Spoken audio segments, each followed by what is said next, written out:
attention, please? I'm Hermione Granger. And you are? Rubeus Hagrid, keeper of keys and grounds at Hogwarts. Let me introduce you to your new defense against the dark arts teacher. Me? Together we shall cast ourselves into the future. Don't call me Nymphadora. I'm Malfoy. Draco Malfoy. I'm Rita Skeeter. But of course you know that, don't you?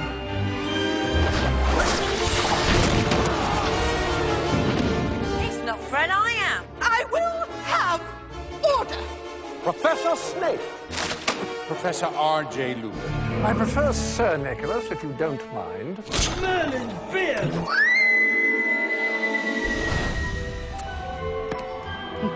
I mean, I'm just Harry. Just Harry.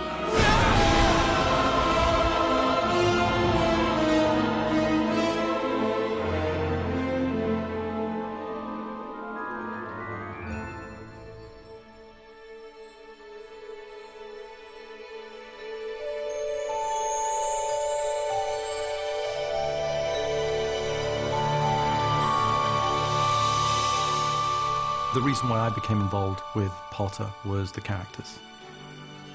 I loved these characters and I related to these characters in some way.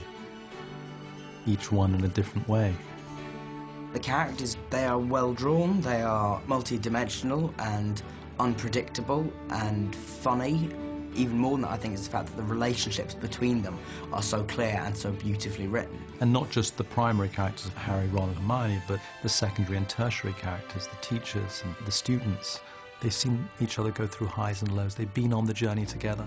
And when we're making the films, we really do look at the story and the characters first. That's the heart, that's the soul of the film.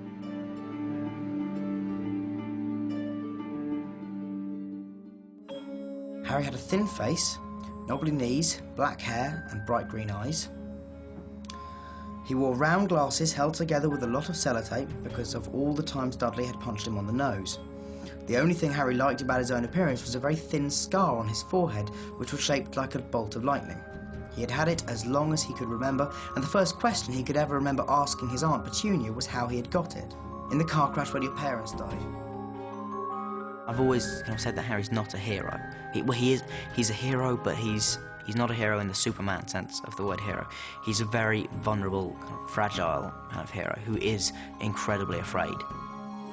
And it's somebody coming to terms with that. And it's about, the importance of friendship, which he learns to rely so heavily on Ron and Hermione. He had just raised his wand when the compartment door slid open again. The toadless boy was back, but this time he had a girl with him.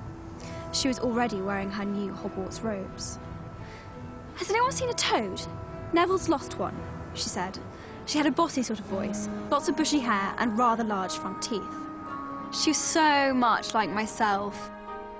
I mean, I was seriously nerdy. And I was very kind of insecure like she was. I was quite a tomboy. I wasn't super popular or anything, so I basically was her, to be fair. Now, I used to sit there in interviews and be like, I'm not like her at all, and try to convince everyone that I wasn't. I was absolutely adamant. I've never been top of the class, and I've never read loads of books. I've always been totally the opposite, really. But my mum was a lot like her. Real swot at school. I've just accepted it now. Hello, dear, she said. First time at Hogwarts? Ron's new too. She pointed at the last and youngest of her sons. He was tall, thin and gangly, with freckles, big hands and feet, and a long nose. That doesn't really describe me at all, really. Especially the tall part. I'm ginger, that's the main thing. Joe Rowling asked me to read this here today. Having seen Dan Radcliffe's screen test, I don't think Chris Columbus could have found a better Harry. I'm also delighted to see that we're going to have a screen Ron and Hermione who can bicker as though they've been doing it all their lives. Chris's choice of 3 wonderful British actors for the leading roles shows how well he understands the spirit of these books. I wish Dan, Emma and Rupert the very best of luck and hope that they have as much fun acting the first year at Hogwarts as I had writing it. I think I'm a tiny bit like Harry, because I'd like to have an owl. Dan, at his core, is essentially a really good person, and I felt that that's what Harry was. Harry has a goodness that you really can't explain. You can only see it in someone's eyes. When we were doing the first movie, once they got the job, once they were on the set, they were all so excited to be there. Yet at the same time, getting them into character was difficult, to say the least. 114, take one, A and B cameras. All right, Dan, I want you, when you open that book, really big reaction. You're scared to death. You close it as fast as you can and put it back there. Set, and really loud. Actually, you can shake the book a little yourself, Dan, okay? Set, and action! Those early days were part filming and part acting lessons. I was striving to get a performance out of these guys. Footsteps! Footsteps! They couldn't have been any greener. Gary, I thought I was reaching for a cloak. Sorry. The kids bonded immediately because they were all thrown into it for the first time in their lives as actors.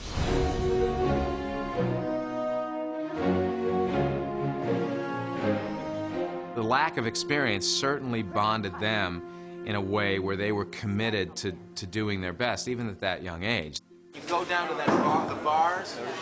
There's no such thing as magic to the bars. Then you close it. And then you go join Dudley in there, okay? It was overwhelming because, particularly something like Harry Potter, when every kid's got their vision of what a character is, what a place is, you know, what Privet Drive is. You're not going to obviously please everybody, but you hope that the majority of people will see that what you're doing is right and correct and fulfills something that they've got in there. Now, Richard, play it like to that. You know. I think a lot of the actors were anxious that they would live up to the iconography of all of those characters. It was tricky in the beginning because with the world of Harry Potter, there are parameters, and in that world, Dumbledore wouldn't do that, Harry wouldn't say that, and sometimes it's quite hard until they get really immersed in the world. Who do you think it was that carried you out of your parents' house Halloween night 10 years ago? Who do you think it was that took you to Dumbledore? You can't go and think, what would Spencer Tracy do here now? Because most people haven't played a giant, so you're kind of on new territory. Better than school, isn't it? Excuse me. Hagrid, I figured he'd move very, very slowly, because anyone who's 8 foot tall and probably weighs about 550 pounds is not going to turn around quickly, because the last time he did it, he probably killed somebody. So I figured he moves in quite a sort of ginger, rather delicate way for fear of breaking things, and sits down very, very slowly in chairs, and hugs people very gently, you know. I still need a wand. A wand? Oh, you want Ollivanders? There ain't no place better. You have to use your imagination of what you think it would be, and from the script you feel the style of the piece. And when you think you've got to understanding the style of the piece, I wonder. then you're getting close to what the reality of the piece will be. I always turn to the books. They have details in the scripts don't. One of a wizard's most rudimentary skills is levitation. I studied that scene, particularly his charms class, because it has little details in there. He was a gnome-like wizard, which tells me he's not quite human, so that's where the voice came in, the kind of slightly pitching it up a little bit. He stands on a pile of books to teach and falls off of the book, so he's slightly clumsy, perhaps. So all these little bits of information can be added to build up quite a vivid picture of a character. Another year gone. Gryffindor wins the House Cup.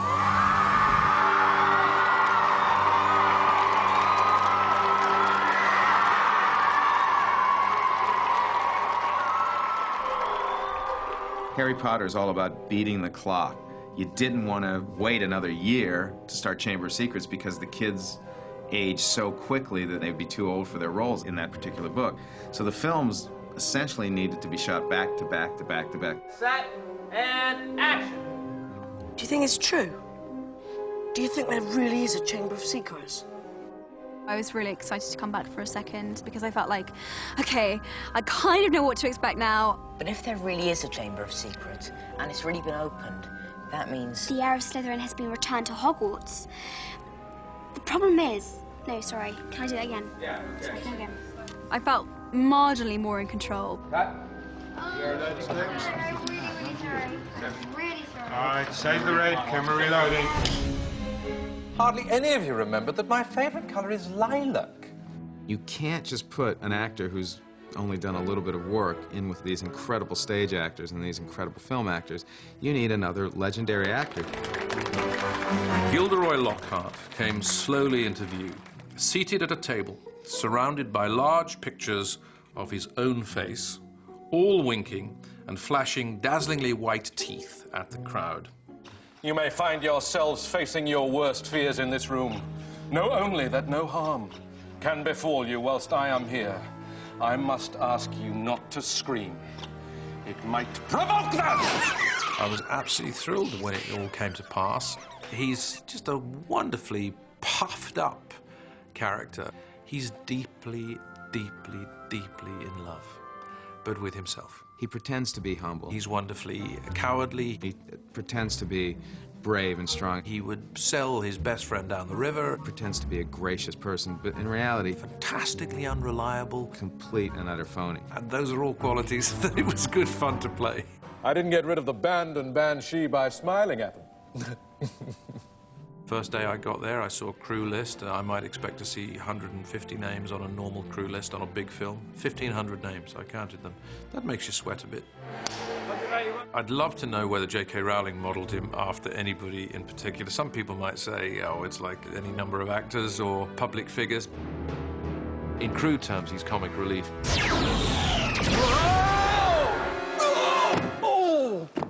And sometimes he's rather more than that. Do you think he's all right? Who cares? B camera mark. Set and action. Out of my way, Potter.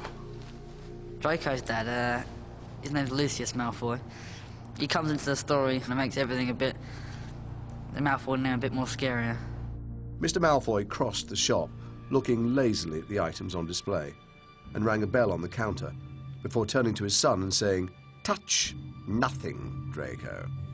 What did I say? Touch nothing. Exactly. Sorry, Father.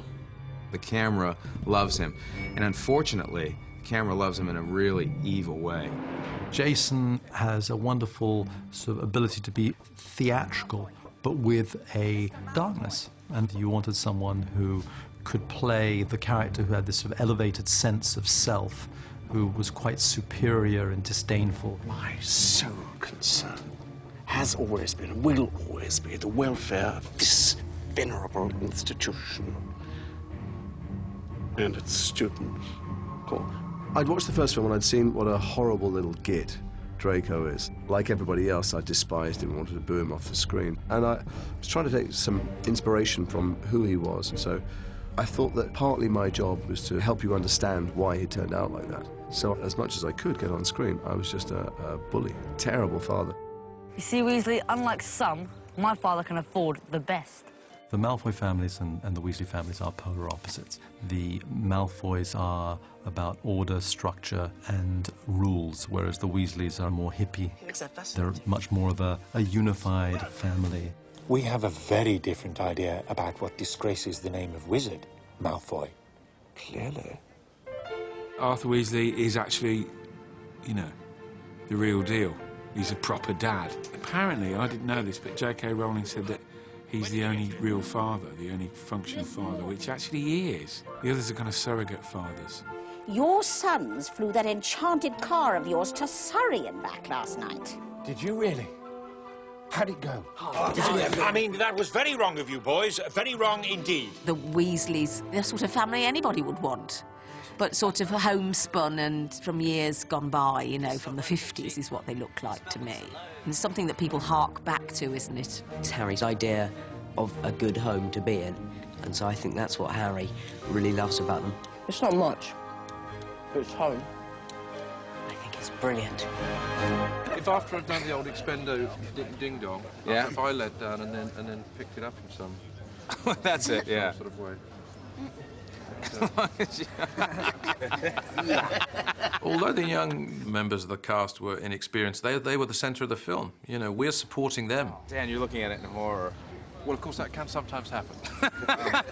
They were growing as young artists and young performers, and you could see them acquiring knowledge as they went. Now, kids, one thing everybody's forgetting. After his spell, everybody goes, Emma, really big reaction from you. You're staring in horror. This is your friend, okay? Emendo! You really felt the sort of learning power, the learning spirit of Hogwarts was alive in the very sort of process of the realization of these roles. It was definitely a curse that killed her. Probably the transmogrifian torture. Encountered it myself once in Ouagadougou. The full story is in my autobiography. Sometimes we, as adults actors, we can complicate things and try and find something that's maybe not there, or add something when it's not necessary. And sometimes the simplest approach, the most direct approach to acting a part is the most effective. And the kids can teach you that kind of thing. If someone says, run over there and scream like an owl, or run over there like a dog, you just do it because that's what you've been asked to do. You don't think, no, what is my motivation? Why am I doing this? You just do it because you're so young. Yeah, okay, where am I going? Over there, run. I had arrived ready to work with children that were younger than me and less experienced than me. Was my last shot of the film, was where Lucius flounces out of Dumbledore's office, and there was no line there. And I said to Chris Columbus, I just feel like he'd say something on his way out, having been humiliated. He said, well, try something. Let's do it again and try something. So we were shooting, and Dumbledore dismissed me, and I turned to Daniel and I said, let us hope Mr. Potter will always be around to save the day. And Daniel stepped forward and he said, don't worry, I will be. It was absolutely electrifying. It was fantastic, and I flounced out the room. And at that moment I thought, that's not a kid, that's a 13-year-old actor. In the first film, I wouldn't have done it, but in the second, I kind of have a bit more confidence with putting ideas forward and trying new things. And so if I'm in a situation in the film, I think, how would Harry react to this? I've developed as a person so much, everybody on set has, especially me, Rupert and Emma. They've been working for a year and a half, so these kids are actually becoming seasoned professionals. It used to take 10 or 11 takes to get to a certain point in their performances. Now it takes 3 or 4. Come on, Harry. I didn't know I could speak past the time. What else don't I know about myself? I think even the adults have developed. I find this probably the most difficult part I've ever played. Let the feast begin. Because there is no sort of classical reference in it whatsoever, and you're left basically to your own sort of devices of what you want to make of it. I just found that the only way I could play it was to sort of find the voice. Most importantly of all, and pay attention please. And you have to sort of find a rhythm to it, you know what I mean, like music. The third floor corridor on the right-hand side is out of bounds. It's developed into a community now. It's almost like an actor's repertory company. And it's really much easier now. We all get to know each other and relax with each other. We trust each other. So it's been smashing like that.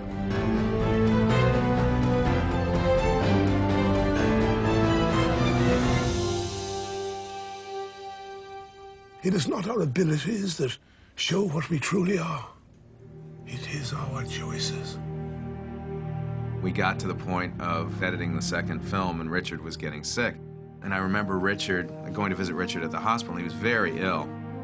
At that point, the doctors were saying he was going to get better, he was going to be fine, but you just had a sense that he was not going to get better, that he was really frail at this point. And he said, the last thing he said to me is, you better not think of replacing me. And I said, don't worry, how can we ever replace you? And that was really the last exchange we had. And then he passed away 2 weeks later. There was certainly a sense of great loss. We'd lost a great actor, we'd lost a really nice chap, and we'd also lost Professor Dumbledore.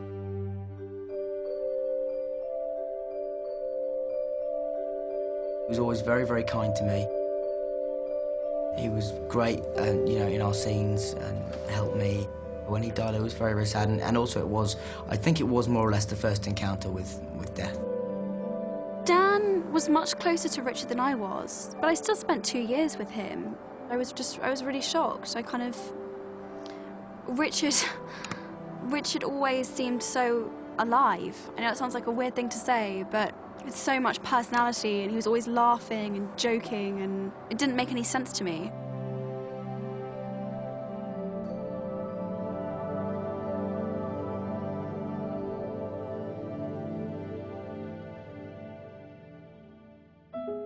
So it's Lumos Maxima once, doesn't work. You get frustrated, so you throw the second Lumos Maxima, and the second one is going to be the huge one. Like, should I see something in the book that tells me to do something a different way? I think that you already read instructions. It's more about... Perfecting it now. No. The word is expectations. When you have expectations, things doesn't work. Okay. You know, when you act... Okay. You know what I mean? Chris Columbus have done an amazing job setting up the universe. The directors that followed Chris, all of us were very lucky that Chris made such great decisions. But there were places where I wanted to take this universe that were not present in the 2 previous films. Alfonso was kind of amazing to work with. When it comes just from your heart or from your own energy, then is when it happens, okay? Okay. It was a big step forward, I think, for us all working with him, because we all had to meet a whole new set of challenges. So that will take 6. Lumos Maxima. On, off. Lumos Maxima. On, off. Lumos Maxima. The first thing that I did with the 3 kids was to talk about what was important in Azkaban that was relevant for them as real people. Let's do something, just to get our timing right. I said, okay, I want you to write an essay in first person, you as Harry, you as Hermione, and you as Ron. And I want you to tell in this essay the story of your life from the standpoint of Harry, but investing that Harry with your own personal experiences and your own personal emotions. He was really interested in what we all thought of our characters, and it was his way of getting to know us. I loved writing down all my thoughts on her and scanning through the books to find quotes to back up what I was saying, and I loved that he had asked me to approach the role in an intellectual and personal way. It was one of those moments where we felt, oh, right, okay, we've got to start making decisions for ourselves now as well, because Alfonso isn't just going to, spoon feed us the emotions. He wants us to find them for ourselves. And it was right, because at first we needed to be told what we should be feeling in these moments. And when Alfonso came along, we were all a little bit older, and we all had to start making these decisions for ourselves. Emma, being Hermione, wrote something like 30 pages long. Emma just came in with reams and reams of paper. That had this brilliant purity. I came in with one side of A4. Daniel wrote something with raw emotions. Rupert, being Ron, didn't deliver the essay. It would have been quite helpful had I done it. I actually forgot to do mine. I think it was around some exams as well, and it was quite a lot. And actually, when I questioned why you didn't deliver it, says Ron would never deliver the essay. So I said, okay, you understand your character, it's perfect. We just did what our characters would do. It's just works, isn't it? Now, what do you want me to do with these ferrets? Show me. Just go like... What will you do? Show me. Maybe so you just separate what are you one. saying? So I take one off here, tuck that around my shoulder, pick up the other one. Or once that they start getting some confidence, they will question absolutely everything that I would do and why I would do this like this or things like that. Don't you think it should be a bit skirmish? Skirmish means? Well, I'm carrying dead ferrets on my shoulders. Remember something, I was new. They've been Harry Potter and Hermione and Ron for a long time. So they were very good with their arguments about what Harry or Hermione would do or not. Alfonso wanted us to put a lot of ourselves and our thoughts into the characters. Hello. Okay, let's find out what feels organic with you. Hi. And what feels organic with the character. Early on, we said, okay, how would you wear your uniform? First, they were all Titus says yes, but if your parents were not around. He said that you should, like, customize it how you would if you were really at school, so it feels more natural. They start doing weird things with ties or taking the shirts out. Some of the kids stocking everything and trying to be very neat. We all started wearing Slytherin rings, Slytherin tie pieces. And the hairstyle was pretty much dictated by the kids. Because we wanted to be something organic, the hair, the uniform, and the attitude of each one of the actors. You go on living, but you have no memory. Your sense of self, you're just a shell. You told us the script that you've been given. If you don't feel that it's natural or that it works, then you just say, and we can change it. An empty shell. Well, if you feel saying no sense of self, if it helps, keep it. Yeah, it floats. It floats, okay, so keep it. What I loved about what Alfonso did with it, it is that sense of rebellion. You realize that you're in a different world now. These aren't kids anymore. And this one, Hermione, she's rock and roll. She's girl power. She's out there doing everything. Foul, loathsome, evil. Malfoy insults her, and instead of keep walking, just ignore him. That's it. Smack. I remember agents start calling about possibilities to play Dumbledore. I remember David getting so upset and said, we're not going to discuss this for a long time. You know, he didn't want to go there. And I respect and admire that quite a lot. And then once that we needed to start moving on, I think that it was very clear that we were leaning very, very rapidly towards Michael Gambon. Welcome, welcome to another year at Hogwarts. There's a grace and there's a dignity and there's a weight there. And Michael's very mischievous in his own sort of special way. In any press conference that he was asked, how do you feel stepping into Richard Harrod's shoes, he would pretend that he didn't know that he was replacing somebody. He would go, oh, am I? What Michael Gambon has brought to the film is something very special, because I think he's acknowledged Richard in giving Dumbledore a little bit of an Irish accent, but he again has made the character very much his own. We must search the ground. Well, search the skies if you must, Minister. Meanwhile, I'd like a nice cup of tea or a large brandy. Something of the slight changes that we wanted to do is that we wanted to recover one element of the Dumbledore of the books, that is a certain, rather than a regalness, a certain funkiness.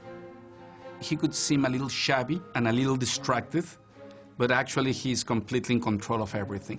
And that's something that I think that Michael brought onto the table really beautifully. One more time. The lines came out, but they're all jumbled.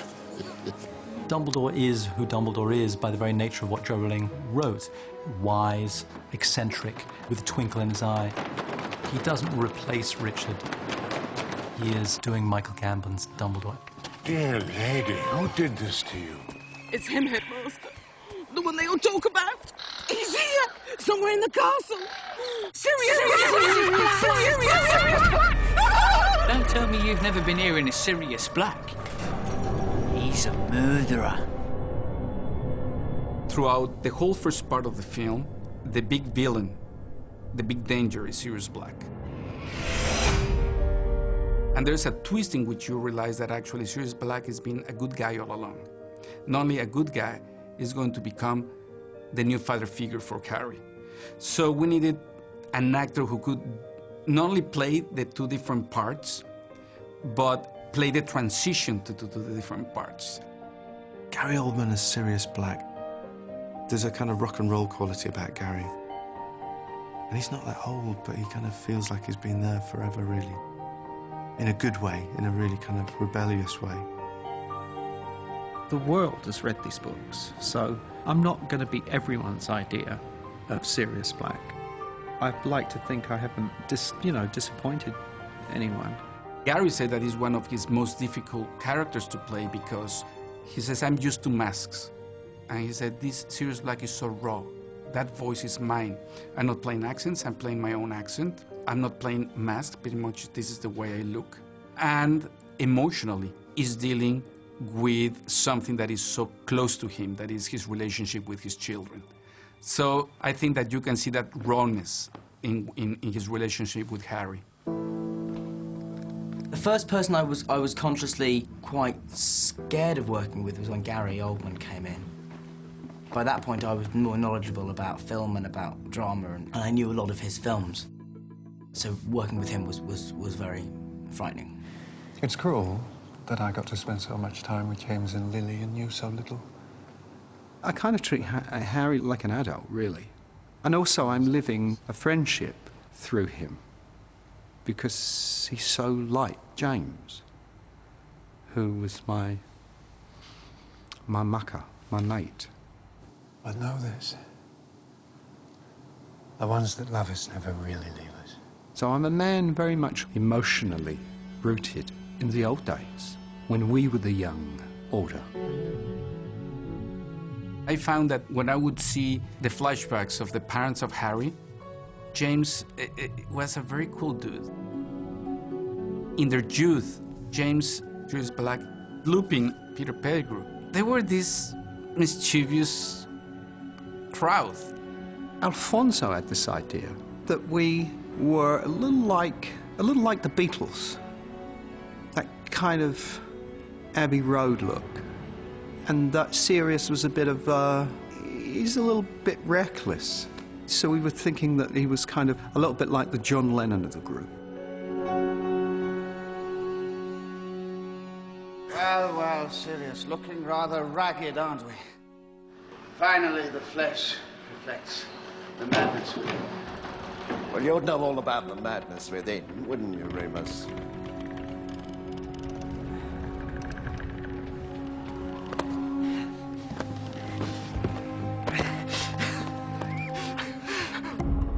Lupin was another new character we're going to introduce in Azkaban. There was a lot of discussion who should play this. Nobody quite does troubled as well as David. Preoccupied. It's like there's always something at the back of his mind, like he's forgotten something. My goodness, you poor thing. You remember the sensation then? Oh, this is Lupin. Lupin needed, in a way, the opposite journey than Sirius Black. If Sirius Black was going to be from a very dangerous character, turning him into the most lovable character for Harry, here was the other way around. Run, all of you, now! It was how you have a character that is absolutely full of love and understanding, then to realize that he's a monster, and you see him back and you don't judge him because you still love the pure side and the bright side of this character. A favourite teacher, you know, is how Harry describes Lupin, and indeed J.K. Rowling describes where Lupin comes from for her. And so I sort of look back at some of my favourite teachers when I was back at school, my English teacher, my drama teacher, my art teacher, who took me under their wing. In The Prisoner of Azkaban, most of my scenes are with just Dan. The nice thing I found was that he's a remarkably wonderful boy, now young man, and so it wasn't difficult at all to feel affection for him and to feel protective of him. Ridiculous! Emotionally, it was never a kid hanging with a werewolf. It was this kid hanging with his favorite uncle who has this disease. You know what I mean? It was always finding the reference in the universe that we know. Well done, Harry. Well done. Another new character introduced in Azkaban. Professor Trelawney and Emma Thompson agreed to do the character. Tonight, he who betrayed his friends, whose heart rots with murder, shall break free. I thought about the character, and it was just the first thing that occurred to me was, if she's always going, look beyond, if you're always looking beyond, then you can't see what's there. So I thought, if she hasn't looked at herself, she can't see herself, then she must look all sort of undone and not at all well put together. I did have buttons here once, but I don't know where they are. They've gone. She took the character of Trelawney, and what she did was so great. Says, yes, in the book, she whispers all the time. He says, I don't know if we're going to achieve necessarily cinematically what is in the book just by whispering. And so she started doing this balance of whispering and screaming. Crystal gazing requires that you clear the inner eye. Emma Thompson became like the big teacher for Emma Watson. Maybe young in years, the heart that beats beneath your bosom is as shriveled as an old maid's.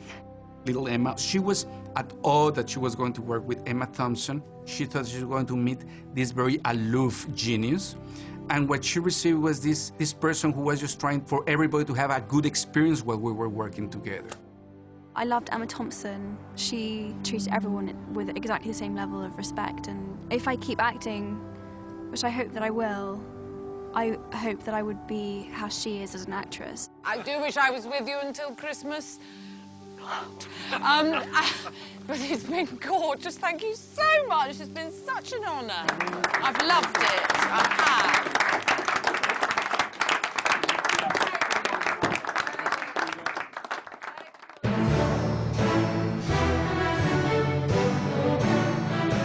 Between the third and the fourth, there was more of a break. You know, there was a much more substantial time off. It was just great to be back here with everyone who I've got to know so well after the last few films. It's kind of like we were back for a new term at Hogwarts, literally. But I always get quite nervous when you sort of find out it's going to be a new director, because you spend a long time with them, so you get quite close, and it's quite nerve-wracking to see what sort of person it's going to be. Now, would you listen to me, please? There is no point in any of us being here unless you are good. And every one of you has got to show with their face, with their body language, with everything visibly, that it is unbelievably dangerous. It's not just thinking about Harry Potter. We all know Harry Potter's for the kids, right? Well, not this one. Mike Newell has a real professorial quality and was very much a taskmaster and encouraging them to capture the essence of the characters they're playing. Mike Newell's such a big personality. He's so British. It was so loud, and like if he said something, everybody would shut up. It's about how you pay attention. It's about how jumpy you are. It's about how you respond when he shouts at you. It's really sort of quite scary sometimes. They don't know me, they don't know what I want, they just know that they have been told to sit up straight and fold their hands in their laps and pay attention. Action! Stay away from me. Fine. You would say something to them and they'd say, yes sir, thank you sir, very good sir, yes sir. And you'd think that's not it at all. There were these two called the twins, who were brothers to Rupert. Yeah, Jamie's this side? Right, okay, Jamie, you go first. Am I looking at the right bloke? I still can't remember which way round they are, but they're heavenly boys. Here we go, Massachusetts, everybody. And I'd staged a little bit of action in the corner where they started a kind of sort of pushing fight, which I then wanted to ignite into something more serious. They did a very sort of stiff. I said, no, come on. You know it's not like that. Cut! Cut it! Cut, cut, cut. He comes over and looks over the top of me and goes, right, which one of you two wants to fight? Okay, who wants to fight? Like a fool, I said, yes, okay, I will. On came one of them, I don't remember which one. With me trying to bang his end of the stones and him trying to bang my head on the stones. And he starts like throwing me around, so I thought, okay, I'll throw him around. The rest of the children couldn't believe what they were seeing. His director is rolling on the floor with so-and-so. One of the crew had left something on the floor, and as I threw him onto it, it turned out he bruised or cracked his rib or something like that.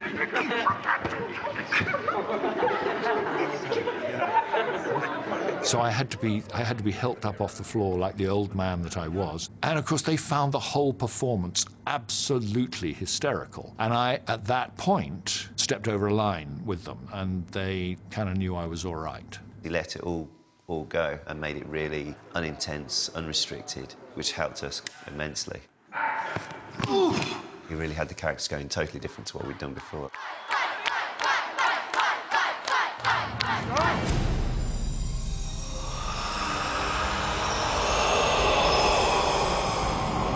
I Goblet of Fire allowed us to expand beyond the walls of Hogwarts. We just were able to see that the Wizarding World was a much bigger world than we'd been accustomed to. Please greet the proud sons of Durmstrang.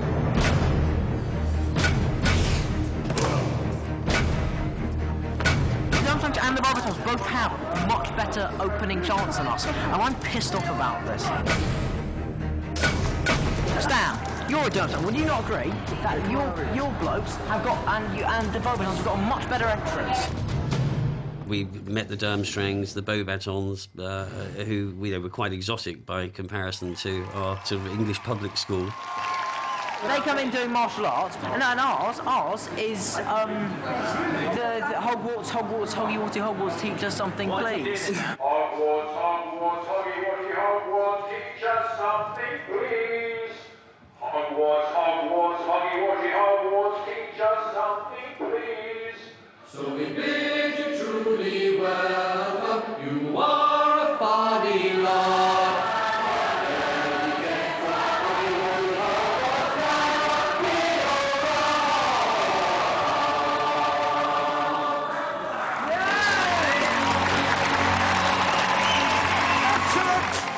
We now have our 3 champions.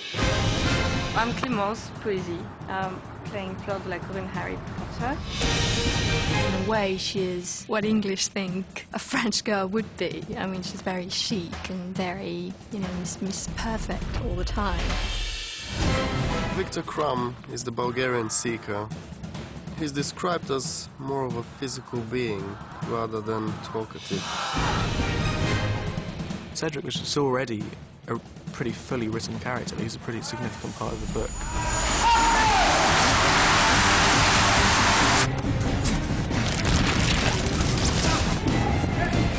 He's quite competitive, but he plays fair and he sticks to the rules like he should. So who's the standing right next to you? Over here? Come on, get my name right.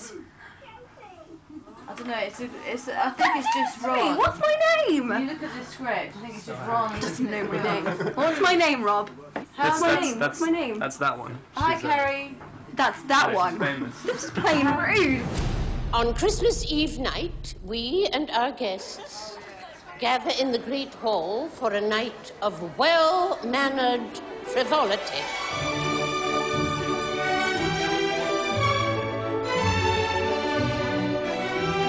Harry falls completely in love with Cho Chang and asks her to the ball, and she's already got a date. That's what I like about Harry, is he's pathetic at the whole romance thing. He's rubbish. He's no good with girls, he's no good with dating, he doesn't know how to be around girls. I'm actually a really fantastic dancer, but because Harry's not very good, I felt I should play it down.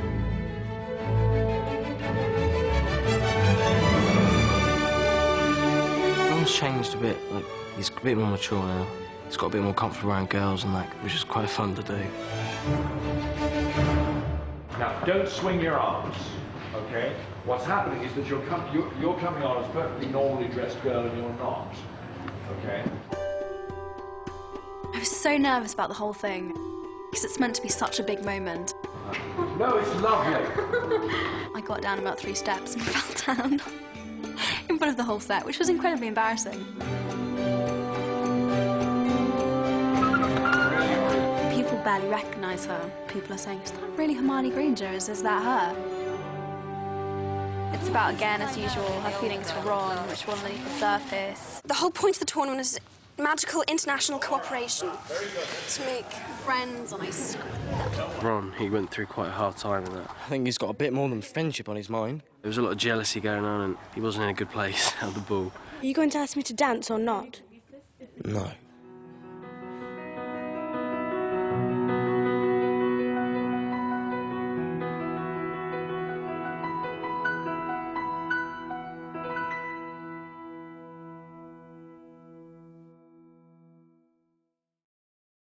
Alistair Moody, ex-Auror, Ministry Malcontent, and your new defence against the dark arts teacher!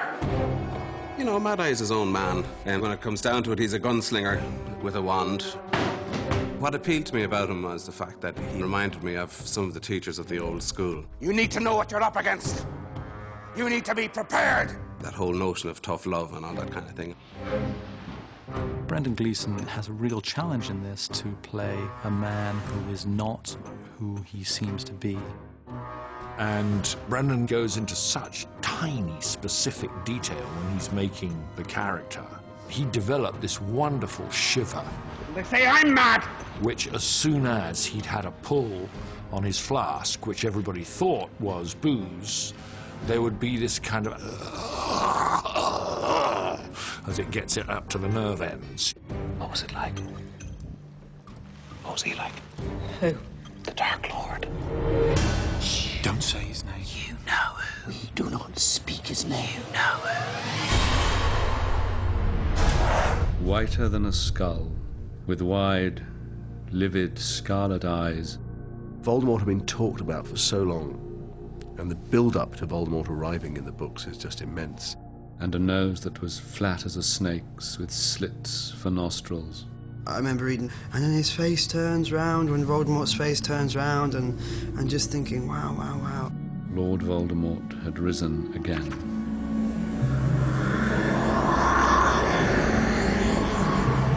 How do you create that character who has such an effect on an entire universe that some people have followed him, and most certainly a huge number of people have been intimidated by him, and that he is a worthy adversary for not just Dumbledore, but ultimately our hero, the chosen one, Harry Potter? There was only one that we were truly interested in, and it was Rafe. I was just aware of it as a very successful franchise. I hadn't bought into it. And actually, the thing that made me excited was the artwork that Mike Newell showed me about the look of the character. There were a lot of tense discussions about his look.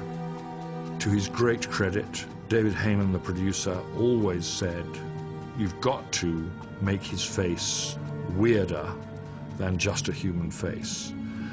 And that's going to take you doing something with the nose, which Rafe and I were both vehemently opposed to. And then we did some drawings, and then Rafe suddenly said one day, you know, it's not half bad. The nose is flattened to suggest the physiognomy of a snake. It was just a gut feeling about, oh, that's an interesting and daring and challenging, hopefully scary look. We're approaching the graveyard set.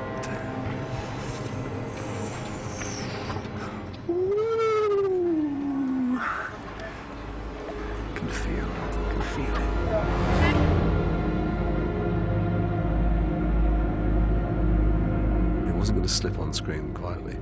It came on and hit it with such ferocity and viciousness.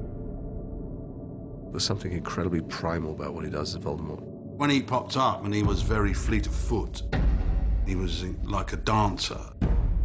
He plays it with a lightness and a mercurialness and a sort of sensuality. There's attractiveness about it, although he looks like some weird mixture of reptile and sort of broken, fallen angel, doesn't he? Fate, Harry. That's what brought us together 13 years ago. The hard thing is, he's really a personification of, quote, evil, which I think is impossible to play. I mean, you want to feel there's a living mind and a brain behind any of these so-called villains.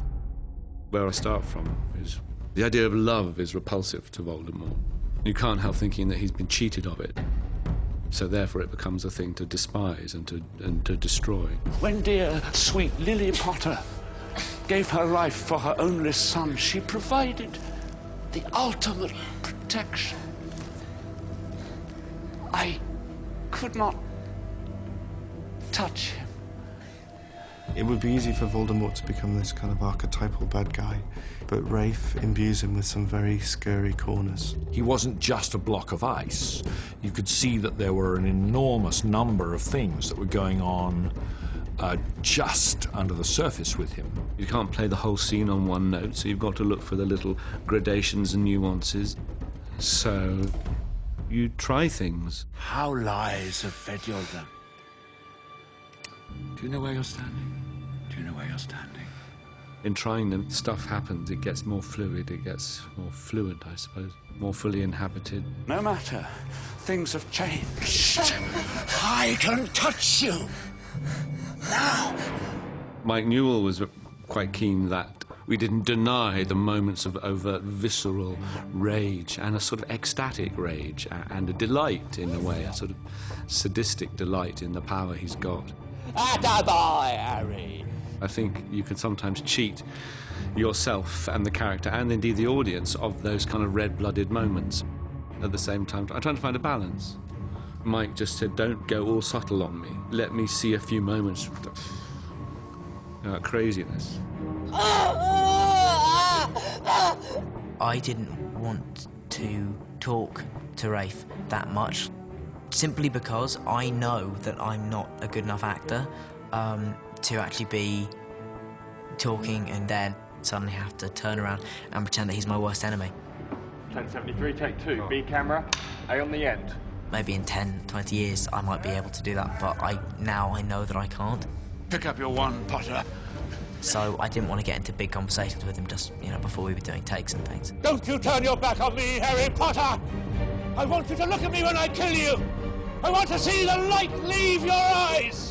That's, I think, the most focused the set has ever been on all 4 films. There was a real sense that the last 3 films and everything we've done in the 4th film up to this point, it's all building up to this scene, to this confrontation with Voldemort. This is not only what a lot of the wizarding world have been waiting for, it's also what the audiences have been waiting for. Let's go!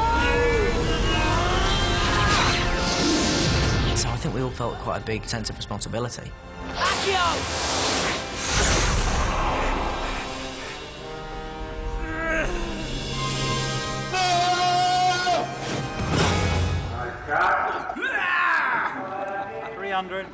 Let's do it again. Very good, very good, very good, very good. All right, once again, right away. We're printing.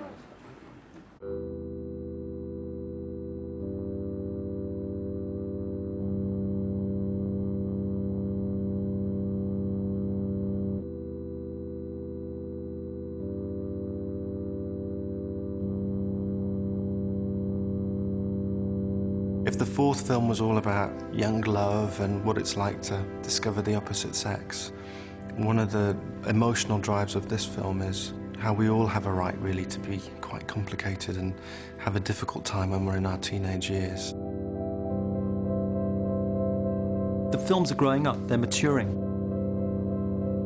And we thought that David would handle that brilliantly. I'd just love to try one. Just where I walk straight up to him and he turns and he has that look of slight surprise on his face. And I deck him. Let's do it now. Let's do it now. Let's do it now. Yeah, cool.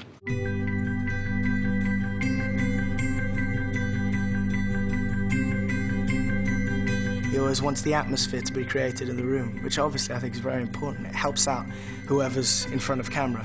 If us behind camera are sort of playing up and really acting out the scene, and it's not just sitting back and going through your lines. Here we go.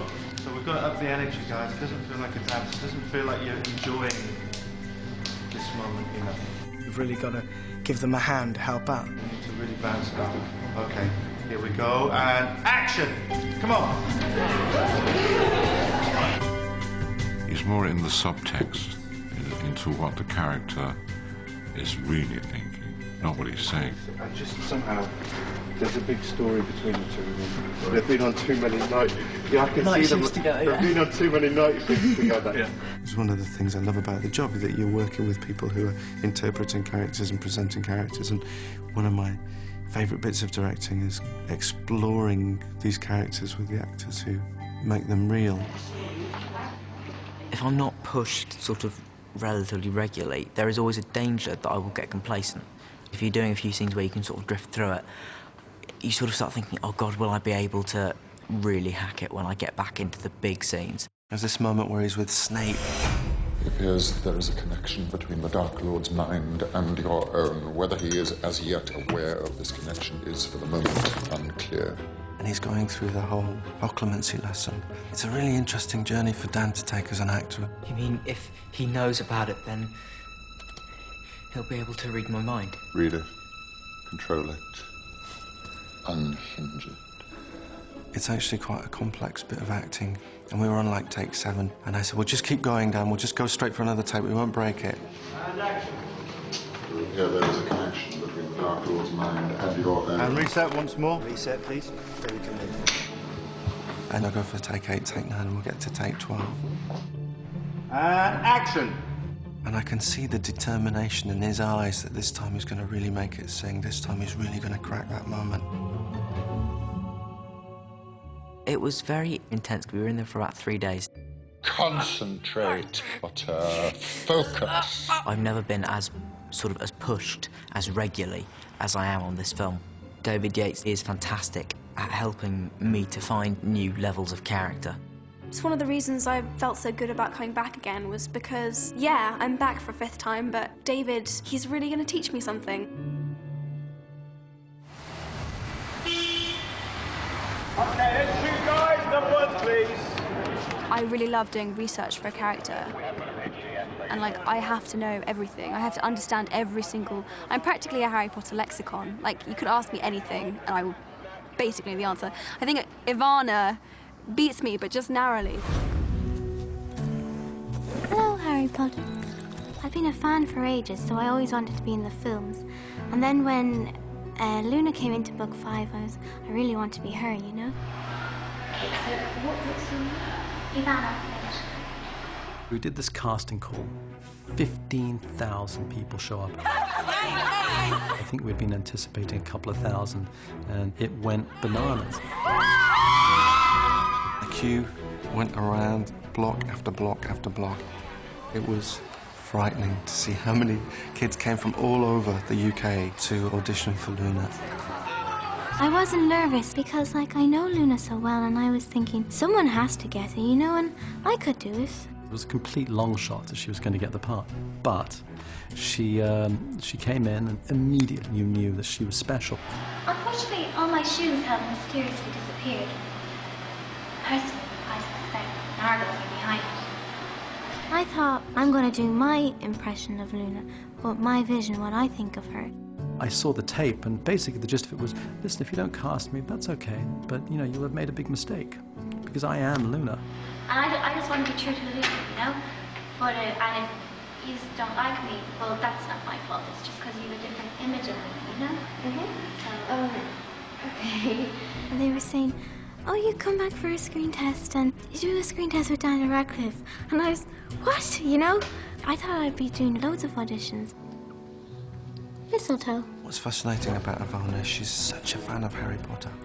And when we're on the floor and we're working, she becomes Luna, because she's obsessed about her.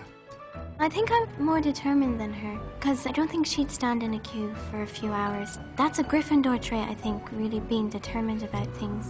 And that was the difference between her and all the other girls who we interviewed for the part. The others could play Luna. Ivana Lynch is Luna. This is the Black family tree. I hated the lot of them. My deranged cousin. There's some very evil goings on in Black's history. Like my cousin. Bellatrix Lestrange. My cousin who's gone wobbly.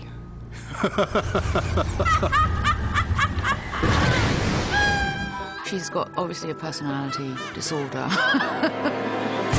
Harry Potter. Helena came in and we really threw it around the room. She was determined that we never took a straight line with Bellatrix. And so Helena's did some really crazy stuff, some of which has ended up in the film and some of which hasn't. To be or not to be. It's like an acting exercise, isn't it? I'm definitely milking every moment that I have. I've probably got about 4 lines. I keep on trying to give myself more lines. And if I start talking, Gary, just let me talk, improvise. I'll stop you. I also had great fun creating her, the look of her. Originally, I think they sort of said, like, black sack, and I thought, I don't want to have a black sack, because I'd done witches before, and I'd done the hag look, and I thought, I've got to be sexier. I also had the feeling that because she's in prison for 14 years, there's a dilapidated quality to her, in the way that she was once intensely glamorous and very beautiful, but is sort of gone to seed. You know, you can't dress Helena and say this is it. Helena needs to be able to help create that costume because she's expressing that character. So she needs to express the costume too. A costume is really important. Sometimes I can't get a character, and then suddenly you put something on and it's like, oh, there it is. You know, the first day it was like, well, how does she walk? Because she's very clumsy. I thought maybe she'd walk, you know, with her legs out, you know, kind of, and then tripping over. But the idea that she's trying to be an adult, she's the youngest person in the Order of the Phoenix. So slowly they kind of developed it. You know, the boots were the first thing. I was wearing high heels with pointy bits. And they were like, no, these big boots that's what makes her sturdy and what trips her up a lot.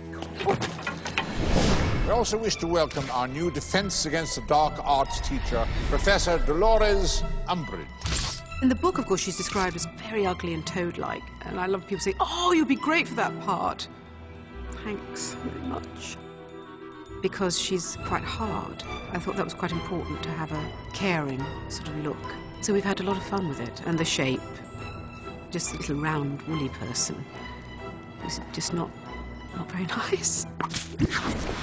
I thought Imelda was very interesting to watch. No, I'm not doing, but what I am saying... A lot of actors, you know, do the same thing. Well, I've rehearsed it, decided how it's going to be, and just do it and do it and do it. Whereas Imelda was very flexible. Like, every take would be something different.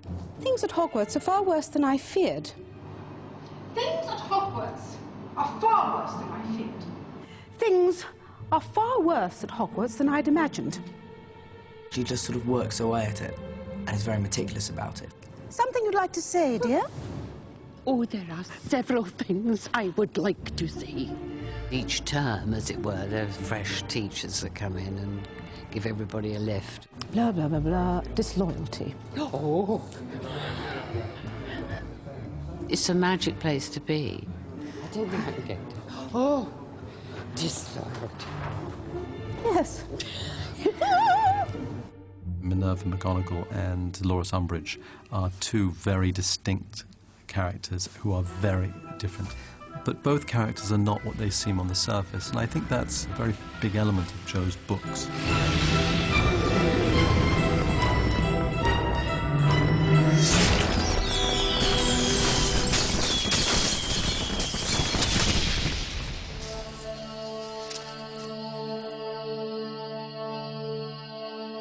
On 3 I went, okay, yeah, this is what I want to do. I want to be an actor. But 3 was when I made that decision. And on 5 I had a moment where there was a scene between myself and Sirius at the tapestry when Harry's wondering if he is turning into a bad person. And Sirius says, You're not a bad person. You're a very good person who bad things have happened to. And it's the absolute line that sums up Harry's situation. Harry feels, I guess it's a lot of shame and a lot of guilt. I just feel so angry all the time. And Sirius just basically says, we have choice. And it's just what we do with it that matters, that defines who we are. You don't often get to do scenes like that. When I first saw that scene, it was the first time I looked at it and went, well done, that was good. That was like proper acting then. You couldn't see the joins. And that is in part to do with the fact that I have Gary Oldman around at the time. And action. Dan adores Gary, really respects him and his craft. It's just this whole thing at the beginning, you know, well, what's life without a little risk? And it's a great privilege to see the way he'll take Dan aside and talk to him. How many films have you done? 40-something. There must be now. Yeah. How long have you been acting for? 22 years. You have 40-odd films, 22. Like That's pretty good going, and stage work. Yeah, I did stage as well. I would do a movie, a stage, a movie, stage, movie, stage. I just watch him and I learn so much when he's around, and I think I raise my game. Your expression's fantastic. Even without knowing it, I raise the stakes of what I'm doing, just because I know he's involved.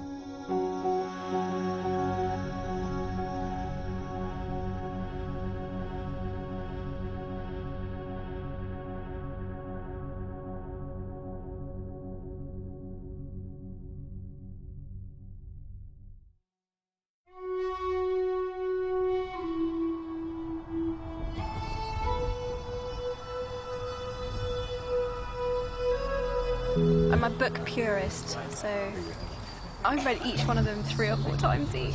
I usually read them before we start. I always found I was quite late reading the last one. I did read it, and I really enjoyed it. I did, yeah. I mean, I read it quite. I left it quite late. I was probably the last one to read it. In the world, ever. Probably. But, in the universe. Yeah, no, I really enjoyed the last book. Don't listen to it. No, I'm glad that you read it. I do believe you. 6. I mean, it's got its intensities and its, you know, its dark moments, but it's actually quite fun. It's wonderful to see you. So what brings you here? Oh, the 3 broomsticks and I go way back, further than I'd care to admit. I remember it was just called 1 broomstick. I've worked with Jim Broadbent before, and I knew his capacity for both comedy and for pathos would absolutely bring so much to the table for Slughorn. We had a few conversations about his vulnerabilities and his strengths. These are mad times we live in, mad! Sort of homing in on the essentials of a character. Any ideas what these might be? Yes, Miss Granger, sir. For me, the feeling of this one for Hermione's character is that it's much more of a romantic comedy. It's much more about relationships. This is Amortentia, the most powerful love potion in the world. That's my one. I think Lavender, she's coming in to literally alleviate the darkness and to provide humour. This is actually where I had my screen test. We just gave her Rupert and said, OK, you're auditioning for Lavender Brown. Do something to Rupert that's very lavender. Within 2 minutes of meeting him, like, lie on his lap and giggle. I'm your sweetheart. That's my 1-1.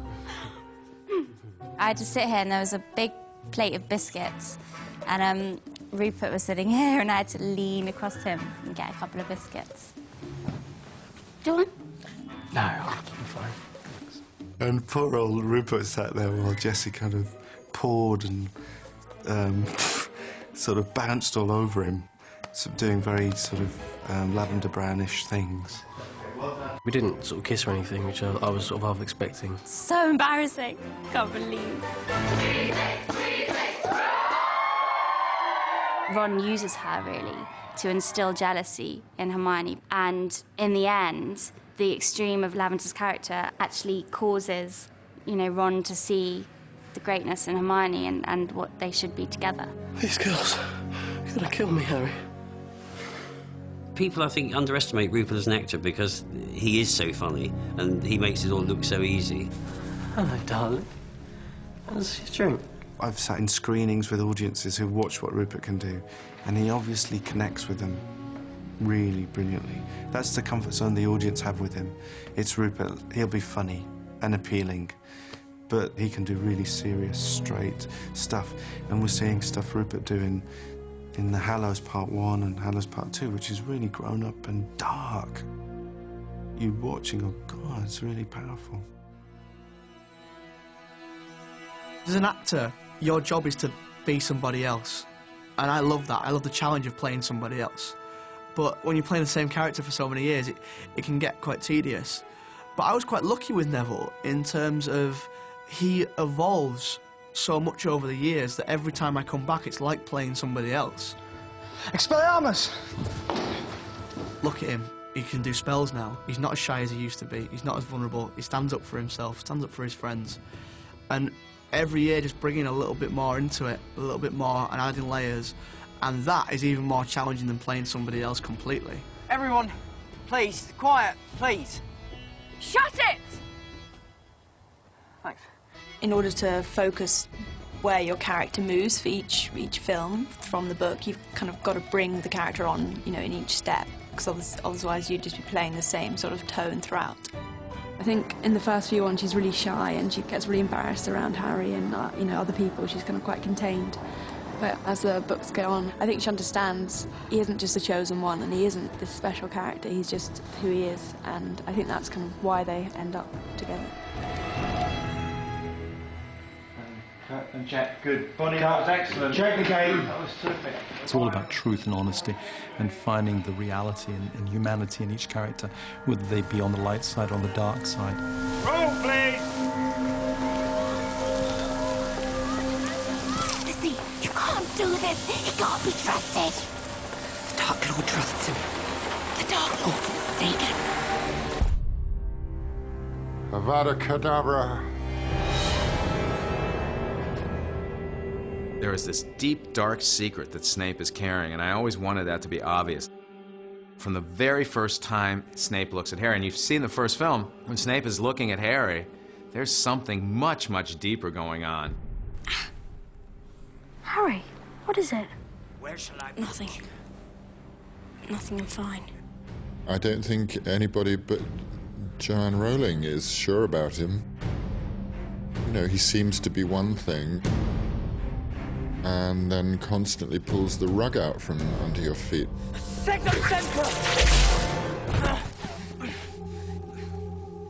Well, here's the thing, is that he had a separate conversation during the first movie with Joe Rowling. So Alan knew something that none of us knew. He may have known the secret that exists in Book 7. I don't know. He never told us. He said he knew something, and his performance was based on that conversation. You dare use my own spells against me, Potter? Yes. I'm the half-blood prince. The space that Alan puts between words sometimes, you can feel an entire auditorium hanging on that pause, and they absolutely adore it. I can't change the Dark Lord's mind. But it might be possible for me to help Draco. Is it true, he said? They're saying all that down the train that Harry Potter's in this compartment. So it's you, is it? Yes, said Harry. He was looking at the other boys. Both of them were thickest and looked extremely mean. Standing either side of the pale boy, they looked like bodyguards. Oh, this is Crabbe and this is Goyle, said the pale boy carelessly, noticing when Harry was looking. And my name's Malfoy. Draco Malfoy. He starts off as the ultimate sort of slimy head git, if you will, and he slowly, very slowly, matures to the sixth film where he realizes that he wants more than just a sort of two-dimensional relationship with Harry. He wants to get involved, so to speak. Enjoy the ride back to London. I think it's been quite frustrating for Tom. Take your hands off me, you filthy squib! In the fifth and the fourth and the third films, because Tom had so much more to give. I don't want your help. Don't you see that I have to do this? I have to. I was so glad when I read the script that he had such a big role. And action! It's like seeing a new character. Because Malfoy becomes so much more complex, conflicted. You see him struggle with his own identity and the task that Voldemort's given him. The thought of someone seeing him this week is like, I mean, that's the moment we should explore, Sure. I think, as well as the emotion of the... All right, well, if we play around with it and you, Yeah, yeah, we'll have a look. give us a thumbs up when it's a good one. All right, mate. David and I have had great fun sort of talking about where he is in each individual scene in mind state and what's he thinking, and it certainly gives you a lot more things to play with, really. Severus. Please. Avada Kedavra. The thing that Dumbledore's death did was to steal Harry and to really focus him on the task ahead, because before he was the foot soldier who was under orders, and now it was different. Now he was the one who was having to make the plans.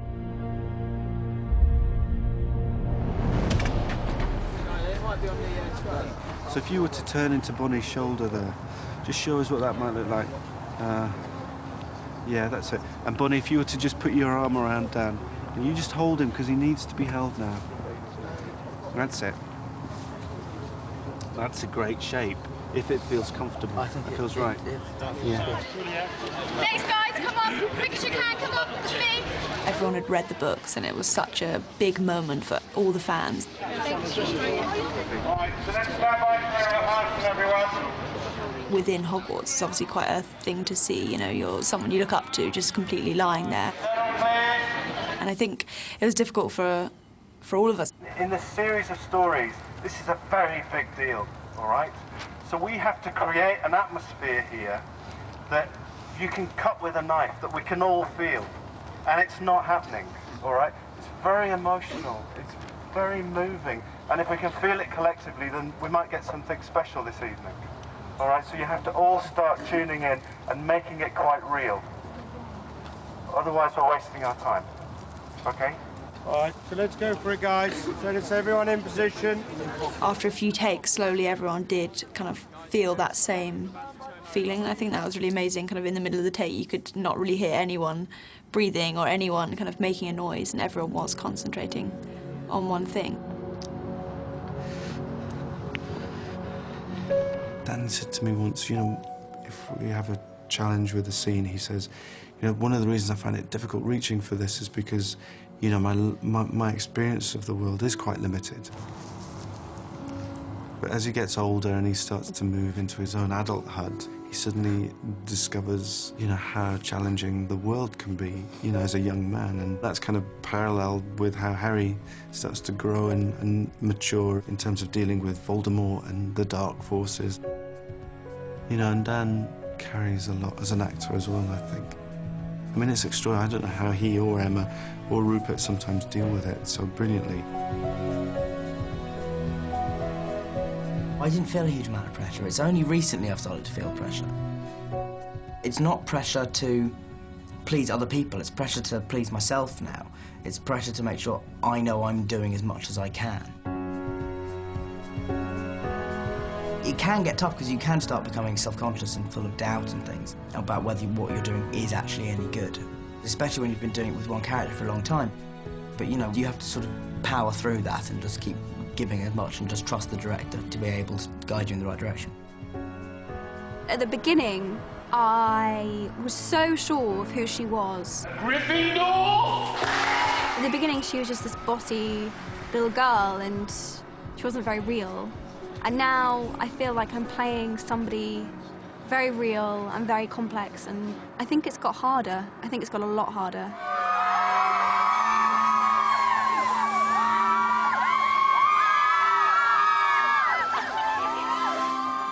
Here we are talking as we're filming the 7th film, and we've had the most incredible cast. I mean, we've been very lucky. People want to be a part of it. Who's your favorite character? Harry! Everyone! Everyone! You've got these wonderful actors who I would dream of building a movie around.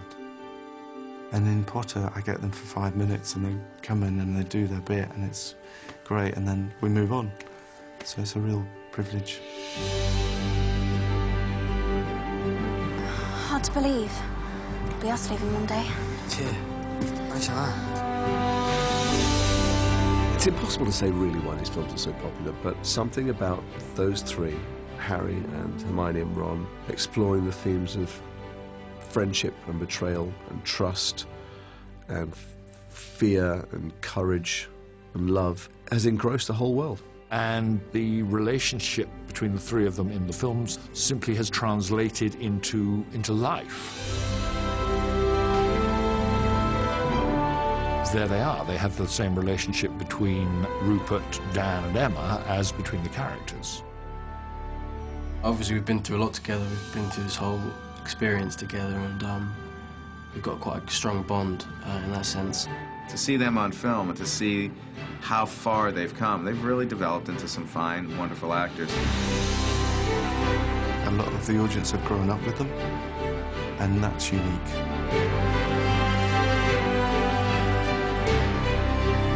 There's a set of characters here that you've seen mature and develop and change. I think that's kind of a beautiful thing. There's probably no series quite like that.